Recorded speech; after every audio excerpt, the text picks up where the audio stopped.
Ce que je veux montrer dans l'intelligence connective, c'est que cette intelligence n'est pas de l'intelligence collective. Je sais qu'il y en a plein qui n'arrivent pas d'ailleurs à se situer, s'imaginent que l'intelligence connective, c'est l'intelligence collective. Non, il n'y a pas les corps.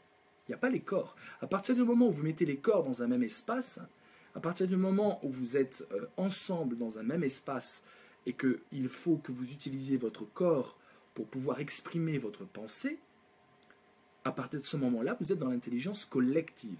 Socrate, en Athènes, parlant, philosophant avec le peuple, c'est l'intelligence collective, voire même individuelle pour lui. Donc on n'est pas dans le connectif. Il faut qu'on concerne la spécificité, si on veut après donner une chance, je pense que c'est vraiment une planche de salut pour nous, l'intelligence connective, mais d'abord il faut qu'on sache de quoi on parle. Est-ce que l'intelligence connective de Zen ne nous garantirait pas de rester dans quelque chose qui empêcherait la barbarie, la folie, la déraison, de contaminer par l'émotion, la passion, la pulsion, de contaminer le groupe? Est-ce qu'il n'y aurait pas une garantie très intéressante dans cette intelligence connective-là? Et on a beaucoup de mal à penser le connectif. On est tellement, avec des siècles de collectifs, depuis les mammouths qu'il fallait tuer en se coordonnant jusqu'au syndicalisme et aux partis politiques, on est tellement habitué au collectif qu'on n'arrive pas à penser le connectif. Et intelligence connective, la possibilité de libérer le canal de l'intelligence du temps, c'est-à-dire qu'on a l'accélération rendue possible par les ordinateurs, qui calculent, qui recherchent, qui vont chercher l'info beaucoup plus vite, en temps direct, en temps réel, et puis une suspension, une libération de l'espace, parce que les réseaux peuvent faire le tour du monde en une fraction de seconde. Il y a une double libération que ne permettent pas ni l'intelligence individuelle, qui est forcément incarnée en moi, ni l'intelligence collective, même au temps du téléphone, etc. On n'a pas du tout cette suspension complète de l'espace et du temps. Donc l'intelligence connective, peut-être que ça rejoint la source même de l'intelligence, qui est une libération de l'espace et du temps. Il y a une sorte de libération totale de ces deux catégories-là. Est-ce qu'on est seul là en ce moment? Est-ce que vous vous sentez seul? On discute tous ensemble, on expérimente exactement ce dont on parle. L'intelligence connective, c'est-à-dire que franchement, on n'est pas seul. Franchement, on n'est pas seul. On est connecté, et toutes les expériences que j'ai menées cette année, je ne vais pas les énumérer, mais des balbutiements à prima joke, on voit qu'en fait, on n'est pas seul. C'était d'ailleurs, ça nous a tous surpris. Moi, le premier, je lançais des expérimentations, un jeu de rôle interactif en vidéo live, des dialogues philosophiques en vidéo live, et ce qui me shootait, c'est une ivresse qui montre qu'en fait, on n'est pas seul. Et c'est tellement fou d'être seul sans être seul, d'être seul face à son smartphone, et en fait d'éprouver qu'on n'est absolument pas seul, et que là, j'ai en face de moi 30 personnes, et qu'on est en train de tous discuter. Si je rattrape un peu le retard, on est tous en train de parler en même temps, simultanément. L'espace et le temps explosent, mais également la possibilité de dire. Une des choses très importantes de l'intelligence connective, c'est qu'on peut parler en même temps. C'est qu'on peut parler en même temps. Nous sommes en train de discuter tous en même temps, mes amis. C'est la première fois au monde, grâce à cette technologie, qu'on est capable de discuter en même temps. C'est pas je t'envoie un mail et après tu m'envoies un mail. C'est en même temps qu'on est en train de parler. Et tout ça s'organise, et tout ça crée une sorte d'accélération du débat, pourvu qu'on ait une ligne de débat. Si c'est juste pour se raconter notre vie et dire qu'on est formidable, évidemment, on ne va pas loin. L'introverti qui est toujours frustré de ne pas pouvoir ouvrir sa bouche et prendre la parole et être écouté, dans l'intelligence connective, il prend sa revanche. Et il prend sa revanche et il arrive à argumenter, il arrive à argumenter parce que le viscéral ne l'atteint plus. C'est la peur, le sexe, les choses primales qui nous gouvernent. Dans l'intelligence connective, chacun peut garder sa passion. Il n'est pas obligé de se conformer à la passion du groupe.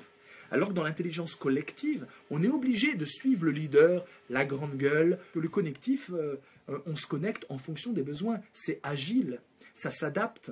Alors que le collectif, il faut de l'organisation. Dès que vous êtes dans le collectif, l'intelligence doit s'organiser. L'obsession du syndicat ou du parti politique, c'est l'organisation. c'est qu'il faut s'organiser, il faut tenir les corps, il faut leur dire circulez, restez là, tenez bon, et donc suivre un chef, et donc suivre une hiérarchie. Dans l'intelligence connective, on a une horizontalisation, justement, parce qu'on n'a pas besoin de règles qui tombent du ciel. Les règles, on les invente, on les déconstruit en fonction des besoins. Ce que disent ceux qui pratiquent l'intelligence connective, c'est plus sain. C'est-à-dire, je te donne ma voix. On a tous une voix.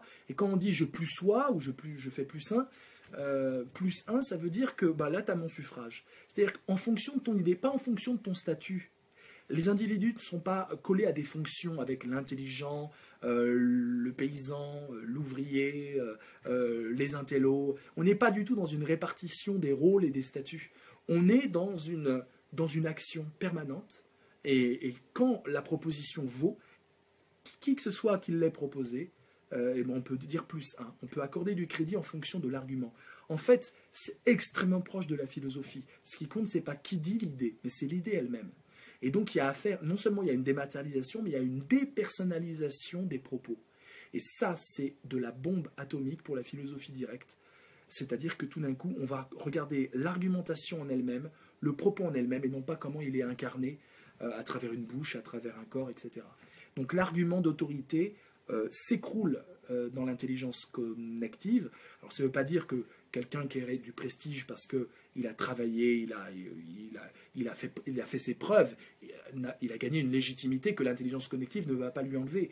Mais la capacité qu'a tout le monde de dire là j'adhère ou là j'adhère pas, ou de remettre en question les choses, est une capacité extrêmement possible dans l'intelligence connective, extrêmement difficile dans l'intelligence collective. Il y a du pro là-dedans, on n'est pas dans le perso. Et le côté perso à toutes les sauces, je crois vraiment qu'il faut qu'on réfléchisse à ça, parce que je pense que on n'y gagne pas au final. Et toutes les expériences qui ont été menées, et même les colibris, les zèbres et tout ça, qui sont dans le collectif, avec un logiciel datant des années 70, hein, faut pas rêver. Leur logiciel, c'est les années 70. Même s'ils utilisent Internet, mais ce que l'on voit en termes d'idées, et j'ai beaucoup de respect pour, je ne suis pas en train de critiquer, je critique pas le contenu, il est très bien le contenu, s'approprier la politique, essayer de changer la vie, évidemment, j'étais d'ailleurs le premier à vanter le mérite de Colibri, etc. Mais le logiciel, je dirais, d'efficacité, c'est un logiciel collectif, et ça reste dans du collectif. Qui dit collectif dit aussi gestion de l'argent. Parce que le collectif, il faut avoir des salles, il faut avoir du matériel, il faut avoir de la projection. Le collectif, il faut amener des gens, mais les amener, ça veut dire les convaincre. Et les convaincre, ça passe aussi par de la monnaie. Alors qu'amener des gens à se connecter, ça coûte rien. Ça coûte juste de la parole. Ça augmente l'intelligence de la parole. L'intelligence connective utilise l'intelligence connective pour augmenter l'intelligence connective.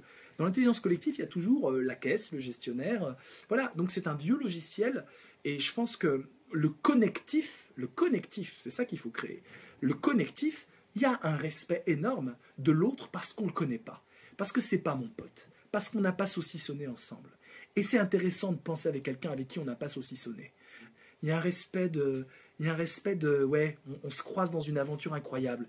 Mais on n'est pas potes non plus. Et c'est intéressant cette distance, ça évite de la culpabilité, ça évite énormément de quiproquos,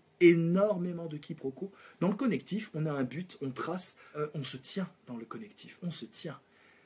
Dans le collectif, c'est très compliqué de se tenir. Ce qui tient, c'est les émotions et les pactes implicites que passent les individus entre eux. Et ça, c'est ce qui fout la merde, excusez-moi l'expression. C'est ce qui fout la merde tout le temps. Quand vous regardez toutes les histoires, les romans des années 70, les communautés, tout ça, à chaque fois, les gens agissent non pas en fonction des idées, ils agissent en fonction des affects et des liens de culpabilité qu'ils ont dans leurs amitiés, entre guillemets, qui sont en fait des allégeances. Et ce système d'allégeance est un système qui, au bout du compte, alors que c'est sympathique, thérapeutique, tout le monde s'entend bien, au bout du compte, compromet l'intelligence. Et le groupe devient idiot, voire devient méchant. Le groupe peut très facilement devenir méchant, alors que mu par les plus belles intentions du monde. C'est ce que dit le roman La Plage, qui est un roman magnifique. Hein, les plus belles intentions du monde, le plus beau peace and love, les mots les plus fleuris, peuvent conduire au pire, parce que le système même ne réfléchit plus en termes d'arguments, en termes d'idées, en termes de création objective, mais en termes de loyauté invisible que l'on se doit chacun en fonction d'un vécu affectif. Et l'intelligence connective passe outre ça. Que quelqu'un soit sympathique, on s'en fiche complètement. C'est pas parce qu'il est sympathique qu'on va dire oui à son concept. On va dire oui à son concept parce qu'il argumente. Et parce qu'il nous fait penser, parce qu'il nous fait aller loin dans l'argumentation. Et ça, c'est fondamental. Le plus grand péril pour l'intelligence connective, c'est ce fantôme de l'intelligence collective, cette tentation doucereuse de la famille qu'on n'a pas eue, hein, cette tentation doucereuse d'avoir papa, d'avoir maman, et d'être invité à la table du festin, on aurait chacun sa place dans son petit ego, réconforté, avec des frères et sœurs qui nous disent « Oh, tu es beau, oh, tu es gentil, oh, tu es beau ». Mais c'est pas ça l'intelligence, ça c'est pas l'intelligence, ça c'est de la psychothérapie. C'est de la psychothérapie, ça n'a rien à voir avec l'intelligence. L'intelligence connective n'a pas besoin de psychothérapie. T'es pas content, t'envoies ton smiley, point final. T'es pas content, t'éteins ton ordinateur, point final. Et tu n'emmerdes personne. Et tu continues à penser, ou sinon on t'éjecte de toute façon de la conversation. Ça y est, ce que tu dis n'est pas pertinent, il n'y a pas de plus simple, ciao. Voilà, donc il y a quelque chose à la fois de radical, et c'est bien une intelligence qui se permet cette radicalité-là, mais à la fois quel gain de temps. Quel gain de temps. Alors il n'y a pas le côté peut-être thérapeutique. Ah oui, peut-être que l'intelligence connective n'est pas satisfaisante pour le cœur humain. Mais pourquoi pas? Après tout, on n'est pas obligé de se racheter une vie sociale sur les réseaux. Les amis, on peut les avoir avec le boucher du coin ou avec les gens dans notre quartier. Voilà, donc l'intelligence connective, le risque, c'est cette tendance au collectif. L'intelligence connective, c'est ne pas croire le web, croire ce qu'on peut y faire, mais pas croire le web en soi. Donc Jean Oury, je disais, c'est vraiment le fondateur, enfin un des grands piliers de la psychologie institutionnelle, et dit une chose très intéressante qui exprime bien, me semble-t-il, la différence difficile à cerner entre collectif et connectif. Être au plus proche, ce n'est pas toucher. La plus grande proximité est d'assumer le lointain de l'autre. Assumer le lointain de l'autre. Moi, je pense que c'est presque la devise de l'intelligence connective. Pas besoin de se toucher, parce que le but est de trouver des idées, d'avancer dans un jugement critique où on se remet en question, où on se fait l'avocat du diable, où on se sert de l'autre pour se remettre en question et pas simplement pour asséner des vérités. Être au plus proche, c'est pas se rencontrer dans le collectif, c'est justement se retenir. Je suis pour cette rétention-là. Être au plus proche, c'est assumer le lointain de l'autre. L'autre n'est pas moi. J'ai pas besoin de me frotter à lui, il n'est pas moi. Et c'est dans son lointain que je le rencontre, dans l'intelligence connective. Et c'est une puissance extraordinaire, me semble-t-il. L'intelligence connective, l'émotion, c'est juste tu me fais rire, bah je rigole, mais c'est pas pour ça que je te donne raison. C'est pas pour ça que je te donne raison. Et ce que vous voyez d'ailleurs dans la recherche de développement en sciences, dans les startups qui se coordonnent dans le monde entier, dans le télétravail qui sort complètement des bureaux, justement, on va vers cette intelligence connective. Vous avez beau pleurnicher pour certains, en fait c'est énorme, c'est une révolution énorme et vous passez complètement à côté si vous imaginez que le collectif va durer. Le collectif, on n'en peut plus. Il nous a menés dans la panade pendant des siècles et des siècles, le collectif. C'est au nom du collectif qu'il y a eu le racisme. C'est au nom du collectif qu'il y a eu la colonisation. Le collectif, c'est la mort. Le collectif, c'est l'identité de groupe. C'est l'identité de groupe. Il n'y a pas pire qu'une identité de groupe, parce qu'une identité de groupe est toujours menacée par des identités de groupe autres et différents.